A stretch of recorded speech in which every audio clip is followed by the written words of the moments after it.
So, welcome to Email Marketing for Beginners. So, in this section, in this part of the video, we're going to cover all the basics for email marketing. And the idea is this is very useful for anyone who's just starting, who's trying to understand the concept, the words, and everything like that. But I'm going to keep it very short and very simple.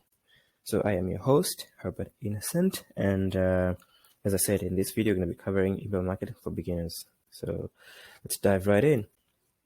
So, we're going to talk about 5 simple things that we can do to boost your email marketing open rates so you can increase sales, promotions, and engagement within your content. And the first thing is increasing your delivery. So what this means is you're sending a lot of emails to your prospects, to your emailing list. And the first important thing to do is to increase your delivery. And the way to do that is you need to essentially ask for replies. When you're sending an email, make sure that the content allows the readers to engage. And in that way, it gives them something to look forward to. Replies means engagement. And this also means that the autoresponders will see these as quality emails and they're not spams, and so on and so forth. This will also lower your complaint rates because people will only engage if content is relevant and is meaningful to them, if that makes sense. So number 2 is increase your open rates. And what this means is essentially write your emails in a way that increases open rates. So you've increased your delivery. The next thing is you want to make sure that your emails get open. So the best way to do this is, first of all, to fix your subject lines. And this is making sure that your subject lines are relevant and they're also appropriate. Then the next thing is offering valuable content within your emails. This will mean that the readers have something to look forward to when they're looking into their inboxes. And aside from that, this will also mean that the emails are more personalized to them. So what that part also means is you could essentially put the code up on your subject line for the name of the person being sent, which means you're personalizing the email. But also you could use the email address if you do not have the name of the person. On the other side, you can also just make sure that the content is something that they really want to read. There's no point in sending someone emails about cats and dogs if they don't have pets and they're not pet people. So just, be relevant. The next thing is your from name. Now, with this one, it's very simple. Somebody has opted into your page. They've opted in. Ideally, they opt in from your website or whatever landing pages. You want to make sure that the name that of the person that they're receiving the email matches the name that they saw there when they opted in. So that will allow for basically building a brand identity. So every time they see, they recognize, I know who that person is. And the next thing is you also want to make sure that you're using a professional email address. Using it at Gmail or at Yahoo or at AOL emails. First of all, they just want to let you, the emailing, autoresponders just want to let you send them. And if they do send, they most likely want to make it to the inboxes. So just don't do it. No point on trying. You're wasting your own time, valuable time. So use a professional email. And if you don't know how to get that, there should be a link in the description showing you how to do that.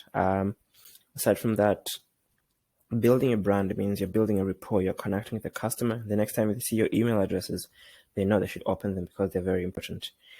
The next part is your timing. So your timing on your email is really, really important. Sending an email to someone at 3 a.m. or 4 a.m. is just going to be buzzing their phone while they're sleeping. And most likely not going to get an open. So know your audience, send them at the appropriate time. And the best way to know what works is to actually just test to see what works with your audience. And you may notice that sometimes work better than another. There's no one formula fits all when it comes to this. So test, and see what works best. And these options to test us on most autoresponders like GetResponse, However, and all those. So yeah, test and see which one works best. As I said, the best way to do it is to test. And if you're not sure how to get started on this, I will put more details below so you can check down there and see on additional resources on how to get you started and how to essentially give you step-by-step information to get you there. So far we've covered increasing your delivery, so which means making sure that a lot of your emails are not ending up in the delete boxes or spam folders, they're ending up in the inboxes and they're not ending up in the promotion section of the emails. And then making sure that number 2 is we increase the open rate. So we know they're getting to the inbox and they're being open. And then number 3 is making sure that once they get the email, they know it's important. It's from this person, and therefore they can respond. And then the 4th thing we discuss is the timing. Now, the 5th thing I want to talk about is linking and call to action. So if you have links and call to actions in your email, it is important that you've used the right call to actions. And it is very, very important that you're also using the right amount of links.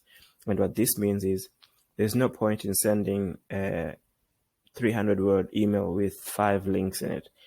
That's just a very, very terrible design in the first place.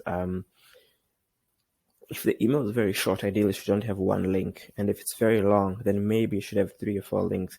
But going any more beyond that is just likely to annoying the person reading them. It's a person after all, so don't flash them with too many links. And again, test, see which one works best, but ideally, common sense. And then, so that was the last tip. So in summary, the key here is just increasing your delivery, increasing your open rate, using the appropriate branding name, and also making sure it matches using an appropriate email address. Timing, sending the email at the right time. Morning is usually better for some, but again, if it's a weekend, sending an email to someone in the morning may not be the best. So test, and then your call to actions. So by the call to action, what we mean is, what does the customers read that tells them what to do? So do you want them to go to look at the blog? Do you want them to go or look at our website for a new product? Do you want them to go subscribe to your fan page, or whatever that it is that you want? Ideally, what you want is you want the right call to action. So yes, thank you for watching, and I'll see you on the next explainer video. Ciao.